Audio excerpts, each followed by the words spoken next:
Hi guys, my name's Wayne Quinton. I just want to share with you how professionals take the profits from property tax efficiently and how you can do the same too. Now, we don't have time to cover clause 24 and all the bits and pieces, but what I want to do for now is to share with you two foundational principles. Just two principles and teach you why they will make you as tax efficient as someone with 100 properties, 50 or 10, even if you've only got one or two.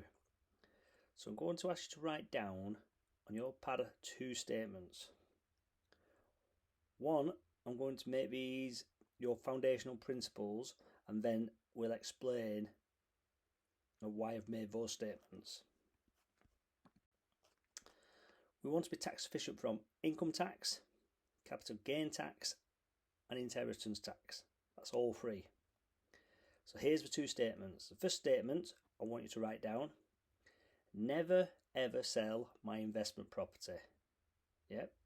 Never ever sell my investment property. The second statement I'd like you to write down, by the way, some of you may feel like a little bit uncomfortable with that, just to warn you, but then I'll explain. As the property goes up in value, increase my debt against it. Yep. As the property goes up in value, increase my debt against it. So you might be nervous with that. Now I'll explain why.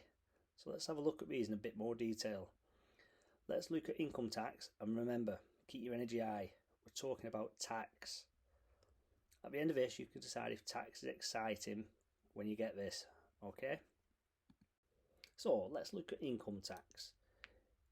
So here's a £90,000 property, £67,500 mortgage, and it's making you £219 a month coming out of the property. Okay? In real simple terms, this isn't how it is. So if you're a 40% taxpayer, you'll pay 40% tax. If you're 20% taxpayer, you'll pay 20% tax. If you're no taxpayer, well, you pay none. Isn't just like that, especially with clause 24, but for simplicity, just to show you the principles. Yep, okay. Now let's assume, how many people, if I asked you and I said, you know, when you were being brought up by your parents, did your parents bring you up and teach you that debt was bad and you should pay it off and not have any of it, and that was saving was a good thing? Well, if you're anything like me, that was how I was brought up. Here's the thing: first of all, you need to thank your parents, because you wouldn't be in a position to potentially invest or have an interest if they hadn't brought you up like that. In the average room of society, only 60% of hands go up. So your parents have done a great thing. However, here's the challenge: your parents probably, if you put your hand up, are what are going to be called savers, not investors. A saver believes that debt is bad, and investing in believes or understands that good debt and bad debt exist. So let me give you a definition to hammer this home. A bad debt is a debt that you have to pay whether you use something or not. So right now, today, I spent the day with me, but if you've got a mortgage or you're paying rent, that's a bad debt, because you had to pay for the house even though you're not in it today. If you've got a car loan, you might not have driven the car all week because you're on holiday. You still have to pay for the car. It's something that costs you money whether you're there or not. That's bad debt. So what's good debt? Well, a good debt for me has two salient points. The first is somebody else pays for it, not me. If you've got a debt but somebody else pays for it, not me, that's piece number one. Piece number two is it also makes me money on top. Somebody else paying for it and it makes me money on top. How many of those would you like? An infinite amount, please. Therefore, how much good debt would you like? An infinite amount, please. Whatever you give me, I'm going to explain this in more detail in a minute. Richard Branson, whatever you think of him, you know he's definitely a successful business person. He's been quoted recently as one of is written goals. I want to be one of the first persons to die with a personal debt of £1 billion or more. Personal written goal, because he knows if he has £1 billion of good debt, what will this be making him? Just a crazy amount of money. Now, I'm not saying get to £1 billion, you don't need to. Let's assume now we've got these principles, and let's assume we take two identical people. I taught them this stuff. One says, I get what you say, what you're teaching me, but I can't help it. I was brought up by my family to pay off my debts, pay all my debts down. I just have to pay the debt off, even though you're telling me not to. So I've got to pay it off, so let's look at what happens. So for the next 10-15 years, John works really hard. Let's assume he's got identical jobs. We've got identical semi-detached properties that are next door to each other, identical incomes, and for the next 15 years, everything's identical. The only difference is John takes 67,500 of his earned income and he uses it over the 15 years to pay the mortgage to zero. Whereas Colin, who's on my mentorship program, says, I know better than that. I'm not going to pay it down. Okay, so what's the reward that John gets for his 10 or 15 years?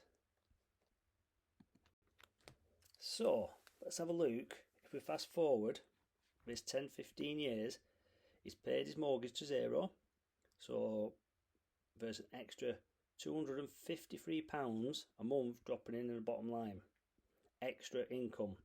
So the government come along and they say, hey, you two have the same jobs, you have the same properties, you've got the same amount of money coming in, but John, because you paid the debt down, here's your reward.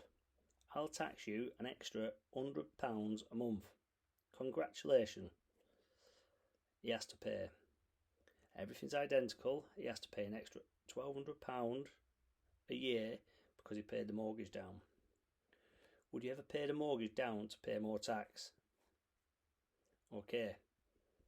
So, first rule, it doesn't link back to the principles yet, but we're not going to pay them down. We're going to take the interest only mortgage.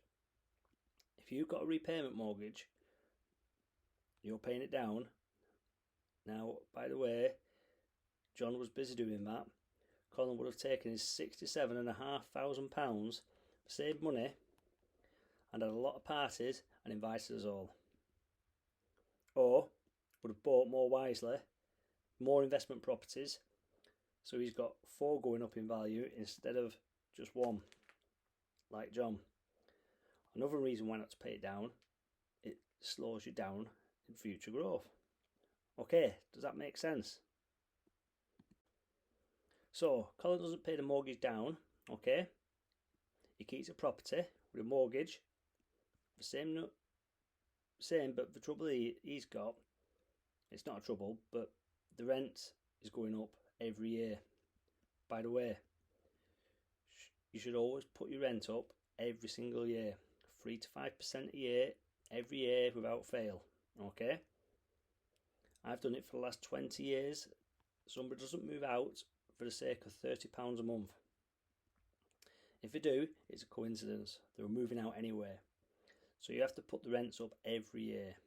None of this, but I like them and they don't give me any hassle, so I'll give it them cheap. Okay, my response to you is always, so you love them more than your own kids because you're giving them cheap instead of giving them the money to your kids. Always 3 to 5% per annum. Okay?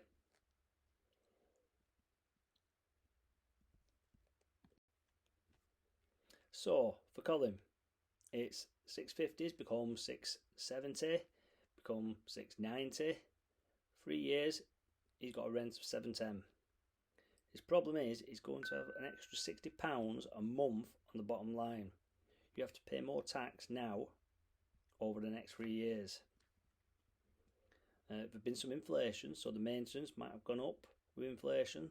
So let's say it's gone up from £80 to £90. The other thing is that would have gone up with inflation is the value of the house. So Colin goes back to the bank and says, "Hey bank, the house is now worth a little bit more money. Can you please borrow 75% of the new value of the house?" "Of course you can. You've been putting the rents up, so that helps you pay for the increased mortgage costs, and you can borrow a bit more, but you'll have to pay more on the mortgage." The agent goes, "That's fine. The increase in rent will pay for it." So, for easy numbers for me, let's assume the mortgage goes up to £300 a month. So Colin now has an extra £60 a month coming in, but he's got an extra £50–60 a month going out. His net income remained the same. His income tax remained the same, even though he's put the rents up. Does that make sense? Yes or no? Okay. So if you follow the second principle, as the property goes up in value, increase your debt against it, you stay the same income tax efficient. Okay? More of that in a moment. Okay, let's look. I know, by the way, some of you are going Clause 24 doesn't work exactly like that, or some of you in your head are going, it's getting into the complex stuff, the detailed ones. You were going, once you borrow past the value of the house, okay, hold up. It's me. I'm just giving you the principles for now. The principle holds true for Clause 24. It holds true with everything else you'll see on the video. Okay, it makes sense. This is how you do it. Look at the next piece, capital gains. So we buy an house. So we're buying a house for £100,000 on average. We double every 8 years in the UK. But let's say it takes 15 years to double. Yeah, 15 years from now, it's worth £200,000. Okay? 15 years after that, it's worth £400,000. Let's assume we then sell the house. Okay? We sell the house and we go back to these guys and reverse the roles. So Colin didn't sell the house, and let's say John does. Okay? So John sells his house, and the government come along and they say, well, you've got to pay capital gains tax. You're a 40% taxpayer, so it's 28% tax. £84,000 tax bill. By the way, if you're a 20% taxpayer, it won't be by then, but you'll still have to pay £54,000 tax bill. So he sells for 400. He pays the tax bill. He pays the estate agent, as he's left with about £300,000. Colin says, "Hang on a minute, you told me never to sell, principle number 1. So what do I do?" Okay, so Colin, refinance it and borrow 75% of what it's worth. So if I borrow 75% of the 400, that's 300. So Colin ends up with 300 grand. He has 300 grand in the bank, the same as John. What's the difference? The difference is Colin still owns the house. John's lost it. So they've both got £300,000, but Colin still owns his. Does that make sense? Yes or no? Okay. This is not a trick question. Colin still owns it for another 15 years. We double every 15 years, and it's £400,000 now. What will it be worth when it doubles again? 800,000. And whether Colin is here or not, I hope he is, but another 15 years after that, the £800,000 house, him or his family will own it, but what will it be worth? 1.6 million. So because person 1 sold the house, and his family just missed out on £1.2 million worth of growth. You never sell your investment property. Never ever sell your investment property. I'm literally telling you to take these properties to the grave with you. Die owning them. I mean, all these people in the 60s and 70s, and the business selling off the properties just to sort out and pay massive capital gains bills, and it drives me crazy. I say you need to die first. Die first. Now, I don't mean die early, just die when you're planning to die and let the properties be sold later. For something called, and you can Google this later, capital gains tax washout. Yeah, capital gains tax washout. What is it?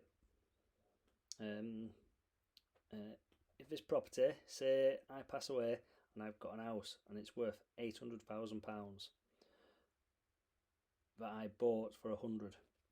So me and my family have made £700,000 of gain by this time, and I pass away on my death. Capital gain tax gets written off. Written off. No one has to pay it. I'm going to come on into inheritance tax, but it's written off. If you just sold it the day before, I just paid 28% tax on the £700,000, a couple of £100,000 in tax. If I die first, then no capital gains to pay. So why would you ever pay capital gains? It's crazy. Okay.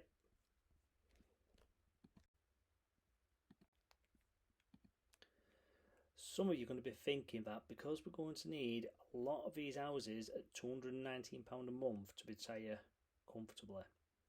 So let me show you where the profit is and how the professionals take their profits from property, and you can do the same with just 1, 2 properties. Here it is. So imagine you've got £100,000 property, 75,000 mortgage, 25,000 in equity in the house. Okay.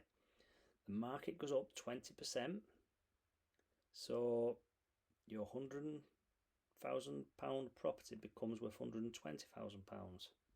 Okay, let's assume you go back to the bank.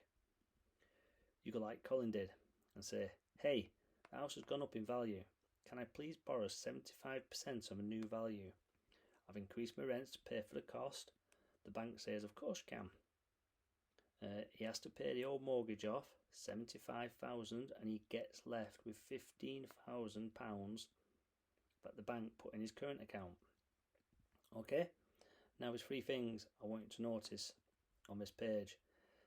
The first is, even though he's borrowed more money, the equity is still higher from when we started with, and it continues to do this throughout the years. The second thing that really excites me, something called compound effect. So the next time it goes up 20%, it's not 20% of 100, it's 20% of 120, so it goes up £24,000. Next time he can release 18,000. The time after that he can release 21,600. This release is inflation proofed. More on that in a minute. Final piece, what is really beautiful about this is the money that gets released. Because it's money that you borrowed, it's no tax to be paid. It's not an income, it's money you borrowed. It's tax free. I can't see you smiling. This is amazing. Imagine you set off and you buy an house and then you buy a second house. So it starts with 2. They go up 20%. He released from his 15, from this first one, 15. From his second one, got 30 grand. Guess what he does with the 30 grand tax free? He buys a third, another house. Now he's got 3 going up. If we need to go up about 13%, he can release money and buy a 4th house. 4 houses going up 10%, he releases and buys a 5th. 5 going up 8%, you can buy a 6. 6 going up 7%, you can buy a 7. 7th going up 6%, buys an 8th. It gets faster and faster and faster. Start now, not later. The sooner you start, the sooner you get here. That's just crazy. It's going really fast. You just have to get started with this wherever you are. Whether you do it with me or you do it yourself, just get going. Okay? You'll get this even more in a while. You can see I'm passionate about this. So let's imagine Colin does this and he builds his portfolio. And you remember earlier I said let's be on the cautious side.